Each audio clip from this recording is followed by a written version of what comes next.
26 पद में इस तरीके से लिखा हुआ है, यदि कोई मेरी सेवा करे तो मेरे पीछे हो ले, और जहां मैं हूं वहां मेरा सेवक भी होगा। ये वाली बात जो है प्रभु यीशु मसीह जो है अपने चेलों से कह रहे हैं और उनसे बातचीत कर रहे हैं। और इस एक अकेले वर्ष में दो ब्लेसिंग्स जो है वो मेरे और आपके लिए और सबके लिए छुपी हुई हैं। पहली बात वो कह रहे हैं, प्रभु यीशु मसीह अपने चेलों से कह रहे हैं कि जो कोई मेरी सेवा करे मैं उसके साथ हूँगा। ये कितनी बड़ी बात है, कितनी ब्लेसिंग है हमारे लिए। यदि हम परमेश्वर की सेवा, प्रभु यीशु मसीह की सेवा करेंगे तो प्रभु यीशु मसीह हमारे साथ होगा। एक बहुत बड़ी महिमा की और बड़ी बात है ये। और वचन बतलाता है कि हमारा प्रभु यीशु मसीह इस समय स्वर्ग में ऐश्वर्य के साथ, महिमा के साथ अपने परमेश्वर के दाहिनी ओर बैठा हुआ है। आज इस संसार में बेशक हमें वो ऊंचा स्थान नहीं प्राप्त है, लोग हमें इग्नोर करते हो या हम जो है मतलब हमारी कोई वैल्यू ना, जो हम काम करते हो लोग उसको रिकॉग्नाइज ना करते हो। लेकिन परमेश्वर ये कह रहा है आज की सुबह, यदि तुम मेरी सेवा करोगे तो मैं तुम्हारे साथ हूँगा। आज जो मैं खास तौर से कहना चाहता हूँ, इस वर्ष का सेकंड पार्ट के ऊपर मैं आपका ध्यान लेके जाना चाहता हूँ, जहाँ पे इस तरीके से लिखा है, यदि कोई मेरी सेवा करे तो पिता उसका आदर करेगा। ये एक ही वर्ष में दो बातें हैं, दो आशीषें हैं। यदि प्रभु यीशु मसीह कह रहे हैं यदि कोई मेरी सेवा करे तो पिता भी उसका आदर करेगा। प्रभु यीशु मसीह यहाँ पे एक बहुत गंभीर बात की और हमारा ध्यान लेके जाना चाहते हैं। वो कह रहे हैं संसार का कोई भी व्यक्ति, कोई भी राजा, महाराजा, अधिकारी, हाकिम, वो जो हमें सम्मान देगा उससे बहुत अधिक बढ़कर वो सम्मान है जो हमें हमारा परमेश्वर जो है वो देगा। इसी वर्ष के ऊपर मैं आपका ध्यान लेके जाना चाहता हूँ। मनुष्य क्या है कि मनुष्य क्या है कि हम लोग उसका आदर करें। आज हो सकता है कि लोग हमारा आदर कर रहे हैं, कल अपमान भी कर सकते हैं, और ऐसा अक्सर होता ही है। हमने लोगों को बदलते हुए देखा है। लेकिन प्रभु यीशु मसीह यहाँ पे कह रहे हैं यदि कोई मेरी सेवा करेगा तो पिता उसका आदर करेगा। इस संसार के बड़े बड़े लोग, वो आदर उसके सामने कुछ भी नहीं है। जो पिता जिसने सारी कायनात को बनाया, जिसने सारी सृष्टि को बनाया, जिसने सारे यूनिवर्स का क्रिएटर है, वो पिता यदि हमारा आदर करेगा तो उसके आगे ये संसार की बातें जो है वो कुछ भी नहीं है। प्रभु यीशु मसीह अपने पिता के लिए कह रहा है कि वो पिता जिसने सारी सृष्टि को बनाया, मुझे और आपको बनाया, वो उसका आदर करेगा। और क्या ही ये धन्य बात है, क्या है ये आशा की बात है, क्या ये ब्लेसिंग है जो हमें परमेश्वर देना चाहता है। वो हमारा आदर करे, इसके लिए क्या एलिजिबिलिटी हमारी होनी चाहिए, क्या हमारी ड्यूटी होनी चाहिए, हमें किस तरीके से उस आदर को, सम्मान को अपने परमेश्वर से पाना है और किस तरीके से उस बात को पाना है। एक घटना की तरफ मैं आपका ध्यान लेके जाना चाहता हूँ। और ये घटना जो है इटली की है। हम सब ने जो है क्रिस्टोफर कोलंबस का नाम सुना है। एक मशहूर नाविक हुआ है, उसको समुद्री यात्राओं की बड़ी गहरी जानकारी थी और उसने कई सारे देशों को जो है खोजा था। पर एक बार क्या हुआ कि इटली के राजा ने उसको अपने महल में बुलाया और उससे कहा, कोलंबस एक और नए राज्य की खोज करो, देश की खोज करो, ताकि हमारा देश का व्यापार उसके साथ बढ़ सके। तब कोलंबस ने बहुत ही हलीमी के साथ जवाब दिया, महामहिम आप तो जानते हैं कि मैंने बहुत सारे समुद्री यात्राएं करी हैं, मैंने बहुत सारे देशों को भी खोजा है और अभी मैं यहाँ पे जो हूँ सेटल हो गया हूँ, मेरी उम्र हो गई है, मेरे यहाँ पे अपना काम, बिजनेस चल रहा है और अच्छे से चल रहा है।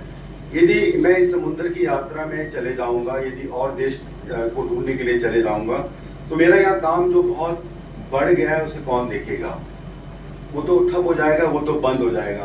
तो ये उसकी चिंता जो है वो स्वाभाविक है।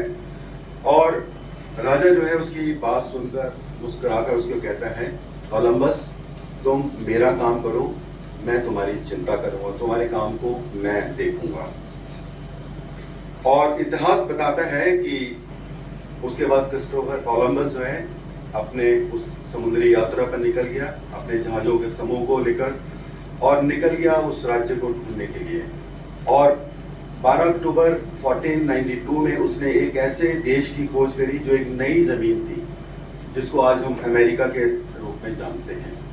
और उसने उस राज्य की खोज करी, और उसके बाद यूरोप के व्यापार जो है वो और अधिक बढ़ने के कारण वहाँ पे हो सके।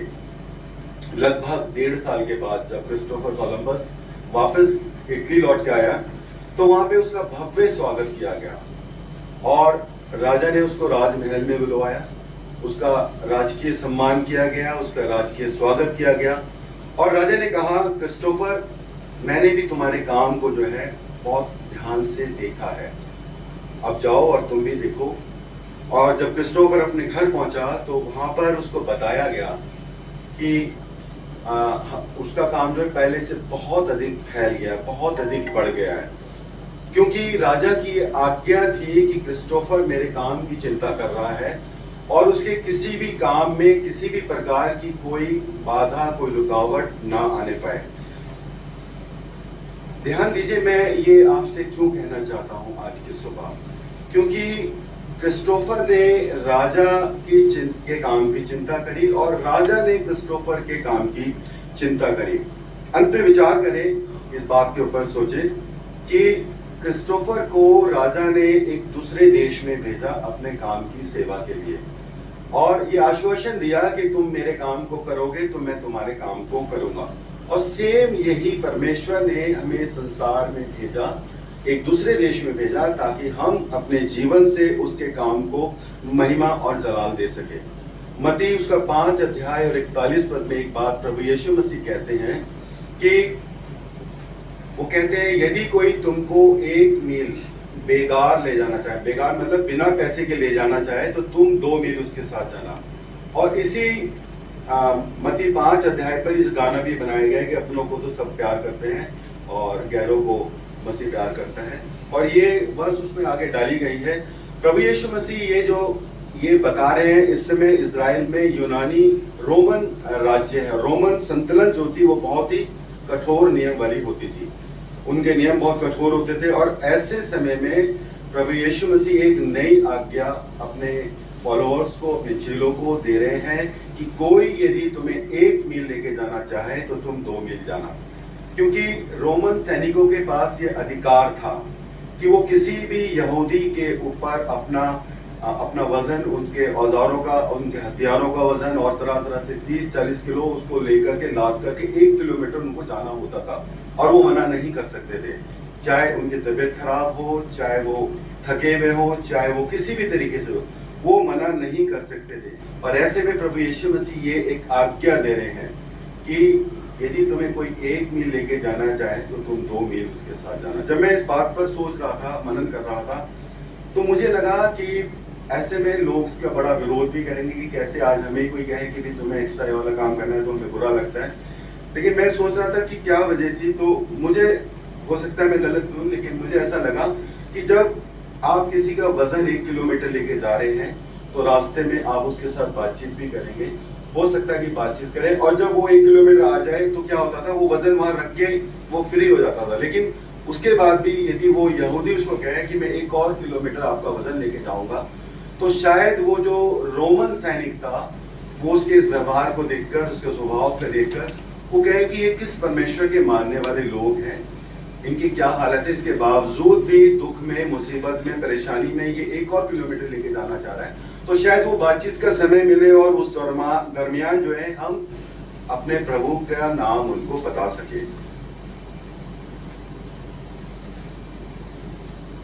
निश्चित आनी है, यदि मैं और आप परमेश्वर के लिए कार्य करेंगे तो जो काम मुझे और आज आपको असंभव प्रतीत होते हैं, मुझे और आपको ऐसा लगता है कि जैसे हमारे बहुत से काम हो नहीं रहे, बिगड़े, सफलता नहीं मिलती है, तो आज की सुबह मैं आपसे ये कहना चाहता हूँ कि इस काम को करके देखिए, इस संदेश के द्वारा, कि हम किसी न किसी रूप से, किसी न किसी तरीके से अपने परमेश्वर की सेवा करें। हम लोग सभी ड्यूटी करते हैं, हम लोग चर्च भी जाते हैं, लेकिन इतना काफ़ी नहीं है।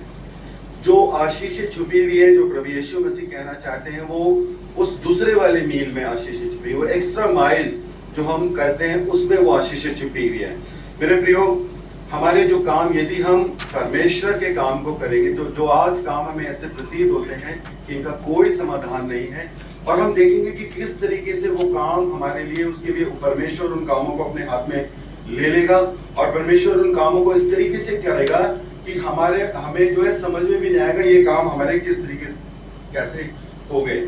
मैं आपके लिए और अपने लिए एक वर्ष पढ़ना चाहता हूँ, व्यवस्था विवरण उसका 28 अध्याय। यूं तो ये व्यवस्था विवरण 28 अध्याय पूरा ही बहुत मेरे और आपके लिए आशीष का कारण है, पढ़ेंगे तो बहुत आशीष मिलती है, लेकिन 8 पद मैं आपके लिए पढ़ना चाहता हूँ इस खंड के अंत में।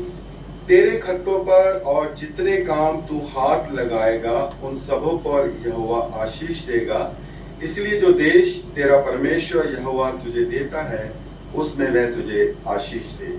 दिन दिन में हमें ये काम करने हैं, हमें परमेश्वर की आवाज को सुनना है और अपने उन बोझ को, उनकी चिंताओं को, परिवार की समस्याओं को परमेश्वर के हाथों में सौंपना और कहना है कि प्रभु अब तू संभाल। और फिर हम देखेंगे कैसे परमेश्वर उन रास्तों को खोलेगा जो हमारी कल्पना में भी नहीं आएंगे। प्रभु हमें इन छोटे वचन के द्वारा अपनी आशीष